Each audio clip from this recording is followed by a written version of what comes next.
Hey, good afternoon. I'm Alane Adams. I'm here at the Denver Comic-Con. Really excited to be here. I'm launching my book, The Red Sun, part of the Legends of Orkney series, and I'm also, for the first time ever, having live gameplay of the game that goes with my series called BattleKasters. I'm really excited to be here today watching Groovey.TV.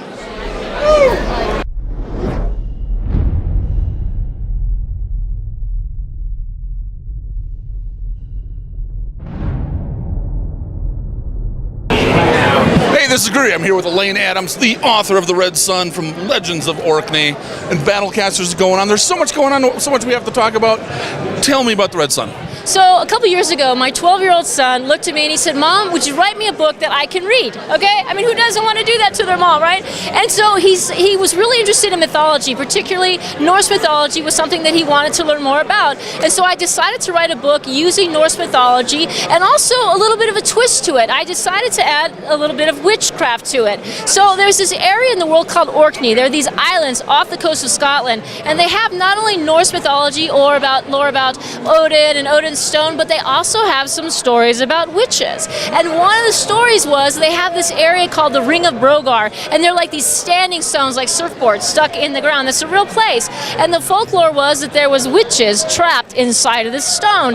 And so I was really excited to be able to weave some of the real, the mythology, like stories about Odin and the Yggdrasil tree, and stories about Orkney's, mythology about these witches. And I came up with a character named Sam Baron, who's a 12-year-old character who is the son of Odin, a descendant of Odin, and also the son of a witch. And so, it gives him a little bit of this, groovy power, right? I mean, he's got not only Norse god blood, but also witch blood, and that makes him a really powerful and kind of conflicted kind of a character, because is he a good guy? Is he a bad guy? Really, who is he? And that's really what the book one is about, is really Sam's journey to kind of discover the truth about his life. That is so cool, and everyone's been complimenting like the character development and the character itself. Like, where's it all coming from? Like, what's it all based on? So my character, Sam Baron, he's a 12-year-old boy, and I'm the mother of 3 boys. So I have a little bit of experience, with boys. But in particular, my son, I wrote this book for my son, and he was really enamored with Anakin Skywalker's example, right? And my son is the sweetest kid in the world, okay? But he absolutely loves Anakin's dark side, right? He's full on Anakin. Episode 3 of Star Wars is his favorite episode, when Anakin goes full on dark. And so I wanted to have a character that a lot of kids could relate to. It's not just a superhero, but my character has real flaws. He has a temper. And one of the unique things about my story, when I was trying to create this world of Orkney, I was trying to think, when you look around the world, what was going to be different about it that you'd never seen before? And that's the title of the first book in the series, The Red Sun. The sun is actually cursed in this realm. It has these red veins, that are all over the face of it. And we find out that the more angry my character gets, the worse it gets, because he's connected to this curse. And so, we learn, it's a metaphor for life, because every time we lose our temper, usually things get worse, right? Things don't usually get better. And so, Sam has to really learn to struggle and understand who is he, and how does he save his friends? Does he save them? Does he save Orkney? What does he do? How does he fix this big mess that he's landed himself in? That is so awesome. Right on. Now, there's another huge component to this that I'm not even sure I fathom. What's going on with the whole video game part of it? All right, so I have this son, and I don't know if you know anything about kids, but they're always walking around with their phone right in front of their face, and what they always want to do is play a game. Right. And so trying to get kids, I'm a big advocate for reading, obviously. I write books for children. I'm a literacy champion. I want kids to sit down and read a book cover to cover. Now, how do you get kids excited about a book series that they don't maybe know anything about? So one of the ideas that I had in looking at my son and his phone was, why not come up with a digital mobile game that kids could play and adults could play at these fan conventions, and get them to learn a little bit about my series. So they get to learn about the characters and the creatures, some of the places and the names that are in the series. They get to play a really fun game, because everybody that's been playing it so far, everyone has said, "Oh my God, this was the most fun we've had at the convention." They play it not once, they play it twice, they play it 3 times. They're running around trying to close the stone fire. And so for me, the game was just another way way to enter into the book series. How do you learn about a book series? How do you learn to care about those characters? You can do the book first and the game later.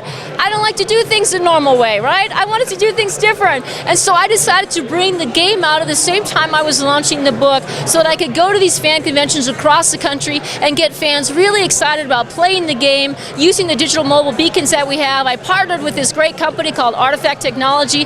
They have a really unique beacon-based technology that allows us to deploy secret beacons, right? Nobody knows where these beacons are at these conventions. And what it does is it turns the convention into a live game board. So we literally turn Denver Comic-Con into a game board, and you run around to different areas and you realize you're in the land of Scarabray or you're, Belfer Island, and all of a sudden your phone starts giving you this content and you realize, oh wait a minute, I can collect a card here. Oh wait a minute, somebody just plundered me. Oh, what am I going to do? And you cast spells, and the whole goal behind the game is to collect enough rare cards so you can come back here, close the Stonefire portal that's threatening Earth, and then you win a free copy of the book today. So that's what we've been doing, and they've just been having so much fun playing the game. And the most exciting thing is they finish playing the game, they can't wait to read the book. Oh, I believe it. I believe it. I mean, that's the home run for me. That's really what I'm trying to do, is get these kids excited about reading. So how do I get the app first, I guess? So the app is available on the App Store, Apple App Store. If you have an Apple phone, if you have an Android phone, it's available on the Google platform to download. It's free. It's free to play. It doesn't cost anything. There's no in-app purchases. It doesn't make me any money. Yeah, I know, right?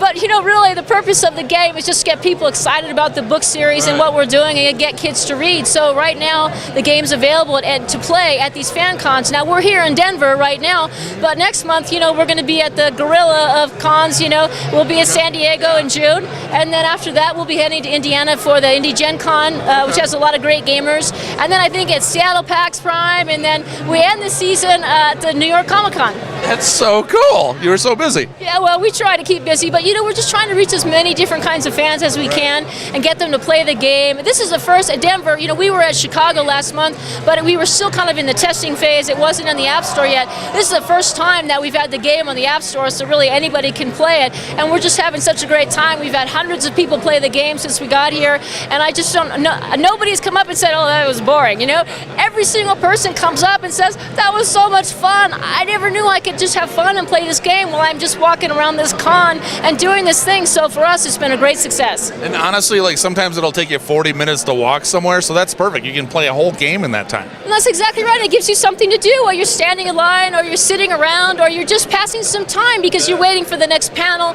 or you're waiting for the next show to watch that you want to watch. And so that's really the reason how we designed the game, was to give people stuff to do while they're at the fan con, in between all the times you're doing other things, because these are 3-day fan cons. Some people come for every day. They're here 8-10 hours a day. They need a break from all the other stuff they're doing and just come down and have some fun. That is so awesome. Thank you so much for your time. Very welcome. Cheers. Thanks for having us. Heck yeah. Hey, this is Groovey. I'm here with Alane Adams, Denver Comic Con. Check out the Red Sun, BattleKasters, and all the other good stuff. You got it. Thanks so much, Drew. It was great to be on your show today. Bye. Bye. Thank you.